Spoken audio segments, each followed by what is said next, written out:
So hey guys welcome back to my blog. सर्वांना good morning. आम्ही चालले मस्त घुमी करायला. कुठे तर चला सांगते तुम्हाला समोर. मग नंतर काय माझ्या भावाला म्हटलं चल आम्हाला सोडून दे. त्यांनी मस्त घेतली गाडी आणि आम्हाला सोडून द्यायला लागला.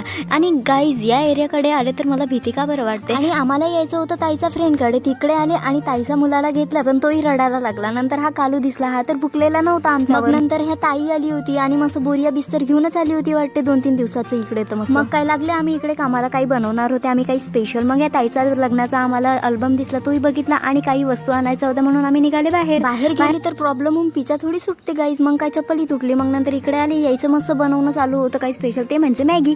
गाईज चम्मचमध्ये येतेही नव्हती पण मग आली आणि इकडे चालू होती मस्त पार्टी झाली. मग नंतर गाईज हे कोणता तरीका होता खाण्याचा. मग नंतर काय तुमच्यासाठी तर मॅगी वाचलेली नव्हती. मग नंतर पिंगर दिसले. पिंगरही घेऊन घेतला. गाईज अब पिंगर खाते तो सब कुछ बनाना पडता है. मग नंतर या खिलोना वाटत होतं सर्वात लहान मीच झाली की काय. हो गाईज ताईनं असं जेवण पण बनवलं होतं. आणि जेवणामध्ये काही स्पेशल गाईज तुम्हाला आवडतं का. मी तर नाही खात रे बाबा. यांचं जेवण चालू होतं. तुम्हाला काय वाटतं मी पण खाते. मी तर हे सर्व खात नाही. मी मस्त श्रीखंड वगैरे घेतला आणि त्याचीच पार्टी बनवली. मग काय भेटूया नेक्स्ट व्लॉग मध्ये. आजसाठी इतकंच. Bye bye.